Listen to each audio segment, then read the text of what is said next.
এই কোরবানির ঈদের যে একটা সৌন্দর্য, আল্লাহর হাবিব সাল্লাল্লাহু আলাইহি ওয়াসাল্লাম বলেছেন, ওয়াজাইনু আইদাকুম বিতাকবীর, তোমরা তাকবীরের মধ্য দিয়ে ঈদের সৌন্দর্য বাড়াও। কিসের মধ্যে ঈদের সৌন্দর্য বাড়াও? তাকবীরের মাধ্যমে। সবাই বলে না কেন? প্রিয় নবীজি বলেন, তাকবীরের মধ্য দিয়ে ঈদের সৌন্দর্য বাড়াও। কিসের মধ্যে ঈদের সৌন্দর্য বাড়াও? তাকবীরের মধ্যে। তাকবীর একটু দেন, সৌন্দর্য, ঈদের সৌন্দর্য বাড়ান। আল্লাহু আকবার, আল্লাহু আকবার, লা ইলাহা ইল্লাল্লাহু, আল্লাহু আকবার, আল্লাহু আকবার, ওয়ালিল্লাহিল হামদ। আল্লাহু আকবার, আল্লাহু আকবার, লা ইলাহা ইল্লাল্লাহু, আল্লাহু আকবার, আল্লাহু আকবার, ওয়ালিল্লাহিল হামদ। এই কোরবানির পশু, এগুলো হচ্ছে আল্লাহর নিদর্শন। কার নিদর্শন? আল্লাহ বলেন, ওয়াল বুদনা জাআলনাহা লাকুম মিন শাআইরিল্লাহি লাকুম ফিহা খায়র ফাযকুরু ইসমাল্লাহি আলাইহা সাওয়াব। কোরবানির পশু এগুলো আল্লাহর নিদর্শন, এগুলোর উপরে তোমরা আল্লাহর নাম নাও। فإذا وجبت جنوبها فكلوا منها وأطعموا القانع والمعتر। যখন কোরবানির পশু কাঠ হয়ে শুয়ে যাবে, যখন কোরবানির পশুর রূপ চলে যাবে, কোরবানির পশুর গোশত নিজেরাও খাও। যে সমস্ত মানুষ হাত পাতে মানুষের কাছে যাঞ্চা করে, হাত পেতে কাকুতি মিনতি করে চায়, তাদেরকেও খাওয়াও। যারা কাকুতি মিনতি করে চাইতে পারে না, তাদেরকেও খাওয়াও। এরপর আল্লাহ বলেন, লা ইয়ানালাল্লাহা লুহুমুহা ওয়ালা দিমাউহা ওয়ালাকিন ইয়ানালুহুত তাকওয়া মিনকুম। তোমাদের কোরবানির পশুর গোশত, রক্ত, পশম কিছুই আল্লাহর কাছে পৌঁছে না। আল্লাহর কাছে শুধু পৌঁছে অন্তরের তাকওয়া। কি পৌঁছে আল্লাহর কাছে? অন্তরের তাকওয়া। গোশত পৌঁছে শুধু আল্লাহ আমাদের মনের ভয়, যে তাকওয়া, সেটাই চান। এজন্য গোশত আল্লাহর কাছে যায় না। গোশত খায় কে? আমরাই তো খাই। আমাদের শুধু মনের ইচ্ছাটাই আল্লাহর দেখার মূল উদ্দেশ্য, বাকিটা আল্লাহর উদ্দেশ্য না। এজন্য আমাদের কোরবানি যাতে আল্লাহর জন্য হয়। কুল ইন্না সালাতি ওয়া নুসুকি ওয়া মাহইয়ায়া ওয়া মামাতি লিল্লাহি রাব্বিল আলামিন। আমাদের নামাজ, কোরবানি, জীবন মরণ সবকিছু যেন বিশ্বজগতের রব আল্লাহর জন্য হয়। কেউ যদি মানুষকে দেখানোর জন্য কোরবানি করে, প্রিয় নবীজি বলেন, মান ইউরাইল্লাহ ওয়া মান ইউসাম্মিউল্লাহ। কেউ যদি মানুষকে দেখানোর জন্য কোরবানি করে, কিয়ামতের দিন আল্লাহ তারেও ভয়ঙ্কর কিছু দেখিয়ে দেবেন। নাউযুবিল্লাহ পড়ে। আর কেউ যদি আল্লাহর মানুষকে শুনানোর জন্য কোরবানি করে, আল্লাহ কিয়ামতের দিনও তাকে ভয়ঙ্কর কিছু শুনিয়ে দেবেন। এজন্য আমাদের কোরবানি যাতে আল্লাহর সন্তুষ্টির জন্য হয়। প্রিয় ভাই, এরপরে হচ্ছে কোরবানির পশু জবাই করা। আল্লাহ বলেন, ফাকুলু মিনহা মিম্মা যুকিরা ইসমুল্লাহি আলাইহি। যেই পশু আল্লাহর নাম নিয়ে জবাই করা হয়, ওই পশুর গোশত তোমরা খেও। ওয়ালা তাকুলু মিম্মা লাম ইউযকার ইসমুল্লাহি আলাইহি। যেটা আল্লাহর নাম নিয়ে জবাই করা হয় না, সেটা তোমরা খাইও না। তো কোরবানির পশু আমরা জবাই করি না, কয় নামে জবাই করেন? গরু 5 নামে, 7 নামে। তারপরে করিমের নামে, রহিমের নামে, আব্দুল সত্তার মাজির নামে, আব্দুল গনি এখনের নামে, এভাবে কোরবানি নামে রাখা হয় না। কারণ নামে যদি কোরবানি করা হয়, কোরবানি হবে? কোরবানি করতে হবে কার নামে? আমাদের উদ্দেশ্যটা ভালো, কিন্তু সিস্টেমটা ভালো না। আমরা যে বলি না অমুকের নামে, সাপ নামে, বলতে হবে আব্দুল সত্তার মাজির পক্ষ থেকে, 3 জনের পক্ষ থেকে, 5 জনের পক্ষ থেকে, 7 জনের পক্ষ থেকে, আল্লাহর নামে। কার নামে? আল্লাহর নামে। তাহলে কোরবানিটা শুদ্ধ হবে। আর যদি বলি অমুকের নামে, তাহলে কোরবানিটা কিন্তু শুদ্ধ হবে না, এটা শিরক হয়ে যাবে। এজন্য কোরবানির পশু জবাইয়ের সময় বিশেষভাবে খেয়াল রাখতে হবে যাতে পশুর কষ্ট কম হয়। প্রিয় নবীজি বলেন, ইন্নাল্লাহা কাতাবাল ইহসানা আলা কুল্লি শাই। আল্লাহ তাআলা সবকিছুর উপরে ইহসান করাকে আবশ্যক করে দিয়েছেন, লিখে দিয়েছেন। ফাইযা কাতালতুম ফাহসিনুল কিতলা। যখন তোমরা কাউকে হত্যা করবা, তখন উত্তম রূপে হত্যা করবা। ওয়া ইযা যাবাহতুম ফাহসিনুজ যিবহা। যখন জবাই করবা, তখন উত্তম রূপে জবাই করবা, ইহসান করে জবাই করবা। আচ্ছা, বুঝে শুনে উত্তর দেন। কেউ যখন কাউকে হত্যা করবে তখন কি ইহসানের দরকার আছে? এই যে অনেকের উপর ফাঁসির হুকুম হয় না, ফাঁসির হুকুম হইলে কি করতে হবে? তাকে ডাইরেক্ট ফাঁসি দিয়ে দেবে নাকি আগে ইচ্ছা মতো পিটবে, পিটে নুন মরিচ দিয়ে তারপরে ফাঁসি দেবে? কি করতে হবে? তাকেও ফাঁসি দেওয়ার সময় ইহসান করতে হবে, তার যাতে কষ্ট কম হয়, রুহটা তাড়াতাড়ি চলে যায়। এই জন্য কোরবানির পশু জবাই করার ক্ষেত্রেও ইহসান করতে হবে। অনেক সময় দেখা যায় কোরবানির পশু জবাই করার জন্য শোয়ানো হয়, শোয়ানোর পরে ছুরি দাঁড় দেওয়া হয়, এরপরে আস্তে ধীরে কোরবানি করা হয়। এটা উচিত না, আগেই ভালো করে ছুরিকে দাঁড় দিতে হবে। এরপরে কোরবানির পশুর 3টা রগ, একটা হচ্ছে শ্বাসনালী, কণ্ঠনালী, আর হচ্ছে রক্তনালী। এই রগগুলো কাটতে হবে যাতে করে তাড়াতাড়ি পশুর রুহটা বের হয়ে যায়, কষ্ট কম হয়। এরপরে কোরবানির পশু জবাইয়ের পরে অনেক সময় দেখা যায় অনেক যারা কসাই তারা পশুর চামড়া ছেঁড়া শুরু করে, পায়ে ছুরি দিয়ে গুঁতা দেয় যাতে করে তাড়াতাড়ি রুহটা বের হয়ে যায়। এটা উচিত না, এটা উচিত, এটা উচিত না। কোরবানির পশুর রুহটা যখন বের হয়ে যাবে তারপরে তার চামড়া ছিঁড়তে হবে। এরপরে কোরবানির পশুকে জবাইয়ের জন্য কেবলামুখী করে শোয়াবে। দক্ষিণ দিকেও মাথা থাকতে পারে, উত্তর দিকেও মাথা থাকতে পারে, কোনো অসুবিধা নেই, তবে দক্ষিণ দিকে থাকলে ভালো হয়। কোন দিকে থাকলে ভালো হয়? দক্ষিণ দিকে। শোয়ানোর সময় এই বিষয়টা খেয়াল রাখবো। এরপরে কোরবানির পশুকে জবাইয়ের পূর্বে আমরা সাধারণত কোনো কিছুই খাওয়াই না।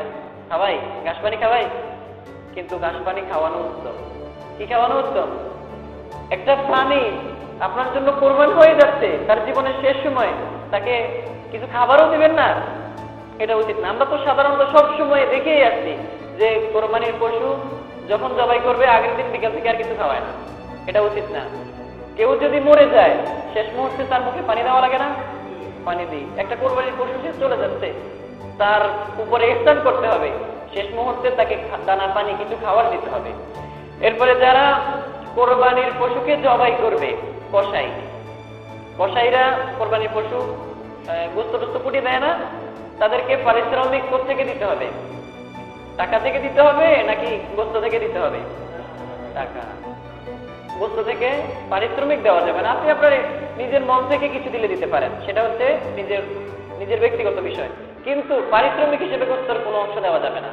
পারিশ্রমিক হিসেবে তাকে এই সিস্টেম অনুযায়ী দেবেন, আপনাদের এলাকায় যেরকম প্রচলিত নিয়ম ওই অনুযায়ী দেবেন। এরপরে গোস্ত বন্টন, শরীকে যারা কোরবানি দেয় গোস্ত বন্টনের ক্ষেত্রে পাল্লা অথবা বাটখারা দিয়ে ওজন করে সমানভাবে দিতে হবে। 7 জন হলে 7 জনের দিকে খেয়াল করে দিতে হবে। গরুর পায়া কয়টা? 4টা না? 7 জনকে দেওয়া যাবে? দেওয়া যাবে না। কিন্তু 7 জনকে না দেওয়া গেল, পায়া একজনের ভাগে একটা দিলেন, তাহলে অন্য একটা বস্তু আরেকজনকে দিয়ে মিল করে দিতে হবে, সমান করে দিতে হবে, কারো মনে যাতে কষ্ট না থাকে। অনুমান করে বস্তু বন্টন করা যাবে না। অনুমান করে যদি কেউ বস্তু বন্টন করে, তাহলে যদি কারো মনে কোনো অসন্তুষ্টি থাকে তাহলে কোরবানি সবার একসাথে বাদ হয়ে যাবে। এজন্য এই বিষয়টাকে খেয়াল রাখতে হবে। এরপরে গোস্ত নিজে খাবেন, অন্যকে খাওয়াবেন এবং নিজে রেখেও দিবেন। নিজে খাবেন, অন্যকে খাওয়াবেন, জমাও করে রেখে দেবেন, 3টা যাবে। আল্লাহ বললেন ফাকুলু মিনহা ওয়া আত'ইমুল বাঈসাল ফাকির। কোরবানির পশুর গোশত তোমরা নিজেরা খাও এবং দুস্থ অসহায় মানুষদেরকেও খাওয়াও, তোমাদের পাড়া প্রতিবেশী আত্মীয় স্বজনদেরকেও খাওয়াও। শুধু গোশত নিজে একা খেলে হবে? এখান থেকে কি বোঝা যায়? গোশত, কোরবানির পশুর গোশত অন্যকে দেওয়া, দরিদ্রদেরকে দেওয়া, আত্মীয় স্বজনকে দেওয়া, এটাও কোরবানির একটা অবিচ্ছেদ্য অংশ। এরপর আবার আল্লাহ বলেন ফাকুলু মিনহা ওয়া আত'ইমুল কানিআ ওয়াল মুরতার। তোমরা নিজেরা খাও, যারা হাত পাতে, গরিব মানুষটা আছে না, মানুষের কাছে গিয়ে হাত পাততে পারে, তাদেরকে দাও। আবার যারা হাত পাতে না, একসময় অবস্থা ভালো ছিল তখন কোরবানি দিয়েছে, কিন্তু এখন নাই, বেচারা কোরবানিও দিতে পারছে না। কিন্তু না দিলেও অন্যের কাছে যে গিয়ে হাত পাতবে তার সেই পরিস্থিতি নাই, তাদেরকে কোরবানির পশুর গোশত দেওয়ার দরকার আছে না নাই? সবাই কর টাকা তাদেরকেও কোরবানির পশুর গোশত দেওয়ার কথা আছে। যারা অসহায় তাদেরকেও দিবেন, যারা চাইতে পারে না তাদেরকেও দিবেন, আর নিজেদের আত্মীয় স্বজনদেরকেও দিবেন। কোরবানির পশুর গোশত 3 ভাগে বন্টন করা হচ্ছে। কয় ভাগে? 1 ভাগ নিজের জন্য, আরেক ভাগ আত্মীয় স্বজনের জন্য, আরেক ভাগ গরিব মিসকিনদের জন্য। তো অনেক ভাই এমন আছেন যারা সারা বছর চাইলে গোশত কিনে স্বাভাবিকভাবে খেতে পারেন না, এজন্য চিন্তা করেন কোরবানিও করি, একসাথে আল্লাহর সন্তুষ্টিও অর্জন হোক, সাথে সাথে আমার আত্মীয় স্বজন ছেলে মেয়ে তারাও একটু গোশত ভালো করে খেতে পারবে। তো এইরকম মানুষ যারা রয়েছে আমি তাদের উদ্দেশ্যে বলবো, আপনারা যদি চান পুরো গোশত রেখে দিতে পারেন, কারণ আপনারা তো সারা বছর খেতে পারবেন না। আর তবে দান করা উত্তম, কিছু দিবেনও, একেবারে পুরোটা নিজে রেখে দিবেন তাহলে তো আর হবে না। নিজে দানও করবেন, নিজেও খাবেন।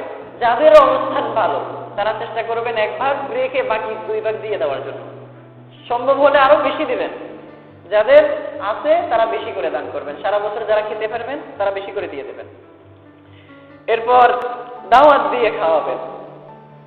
আজকে ঈদুল আজহার দিন না, আজকের দিন দাওয়াত দিয়ে খাওয়াবেন। অনেক দিন আমাদের এলাকায় এরকম প্রচলন আছে যে জোহরের নামাজের পরে সাধারণত আত্মীয় স্বজন যারা রয়েছে, বিশেষ করে আত্মীয় স্বজনদেরকে ডেকে ঘরে এনে খাওয়ানো হয়, রাত্রিকালে আরেক ঘরে, সকালবেলায় আরেক ঘরে। তো এই যে দাওয়াতের একটা সিস্টেম, এটা খুব সুন্দর একটা সিস্টেম না? নিজেরাও খাবেন, নিজের আত্মীয় স্বজনদেরকেও দাওয়াত দিয়ে খাওয়াবেন, সবাই মিলে খাবেন। আর এরপরে শুভেচ্ছা বিনিময়। আজকে তো আমাদের দেশে ঈদের সময় আমরা কিভাবে শুভেচ্ছা বিনিময় করি? ঈদ মোবারক বলি, কোলাকুলি করি, মহানাকা করি, এগুলো করতে পারি। মহানাকার সময় একটা দোয়া পড়ি, আল্লাহুম্মা জিদ মাহাব্বাতি লিল্লাহি ওয়া রাসূলি, আল্লাহ তোমার আমার মাঝে মহাব্বত শুধু আল্লাহ এবং তার রাসূলের সন্তুষ্টির জন্য বাড়িয়ে দিক। তো এইভাবে আমরা শুভেচ্ছা বিনিময় করব। এরপরে নামাজের নিয়ম, বছরে 2টাই বছর ঘুরে আসে, এই জন্য নামাজের নিয়ম আমরা সাধারণত প্যাঁচ লেগে যায়, ভুলে যাই। এই জন্য ঈদের নামাজের পূর্বে একটু বলা আমি জরুরি মনে করি। তো ঈদুল আজহার নামাজের নিয়ম, প্রথমে আমরা নিয়ত করব। নিয়ত করতে পারি এভাবে, নাওয়াইতু আন উসাল্লি লিল্লাহি তাআলা রাকাতাই সালাতিল ঈদুল ফিতরি ঈদুল আযহা মা সিত্তাতি তাকবীরাতিন ওয়াজিবুল্লাহি তাআলা মুতাওয়াজ্জিহান ইলা জিহাতিন ইক্তাদাইতু বিহাযাল ইমাম আল্লাহু আকবার। এভাবে আমরা নিয়ত করতে পারি। আরবিতে না পারলে বাংলাতে করব। ঈদুল আজহার 2 রাকাত ওয়াজিব নামাজ 6 তাকবীরের সহিত এই ইমামের পিছনে পড়তেছি, আদায় করতেছি, কিবলা রুখ আল্লাহু আকবার। এভাবেও ঈদের নামাজের নিয়ত করতে পারবো। এরপরে তাকবীরে তাহরিমা, আল্লাহু আকবার বলে হাত বাঁধবো, হাত বাঁধার পরে তানা পড়বো। কি পড়বো? তানা পড়ার পরে আবার তাকবীর বলবো, আল্লাহু আকবার বলে তাকবীরে তাহরিমার মতো হাত উঠিয়ে হাত ছেড়ে দেবো, আবার হাত উঠিয়ে হাত ছেড়ে দেবো। 3 বার এভাবে আল্লাহু আকবার বলে হাত উঠিয়ে হাত ছেড়ে দিয়ে হাত বাঁধবো। প্রথমে তো একবার হাত বেঁধে তানা পড়বোই, এরপরে আরো 3টা, 3-এর শেষবারে হাত বেঁধে সূরা ফাতিহার সাথে অন্য একটা সূরা মেলাবো। দ্বিতীয় রাকাতে, প্রথম রাকাতে এভাবে রুকু সিজদা তো সহজ, দ্বিতীয় রাকাতে উঠেই সূরা ফাতিহার সাথে অন্য একটা সূরা মেলাবো। এরপরে রুকুতে যাওয়ার আগে 3টা তাকবীর দেব, আল্লাহু আকবার, আল্লাহু আকবার, আল্লাহু আকবার। 3টা তাকবীরের পরে রুকুর তাকবীর বলে রুকুতে চলে যাব। অর্থাৎ এখানে কিন্তু 4 বার হবে, 3 বার হচ্ছে অতিরিক্ত, আর রুকুটা তো আছেই, মোট 6টা তাকবীর বাড়তি হবে। এভাবে ঈদের নামাজ শেষ করব। এরপরে খুতবা শোনা কি ওয়াজিব। খুতবার সময় টাকা কালেকশন করা যাবে না, খুতবার সময় টাকা কালেকশন করা, কথা বলা, কোনো কিছুই করা যাবে না। হাঁটাহাঁটি, অনেক ভাই উঠে চলে যায়, এটা করা যাবে না। এখনো তো অনেক ভাই আসেই নাই, ঈদের নামাজের সময় তো হয়ে গেছে, আর অল্প কিছুক্ষণ সময় আছে। এই কিছুক্ষণের পরেই কিন্তু আমরা ঈদের নামাজের জন্য দাঁড়িয়ে যাব। তো খুতবার সময় কথা বলা যাবে না, হাঁটা চলা করা যাবে।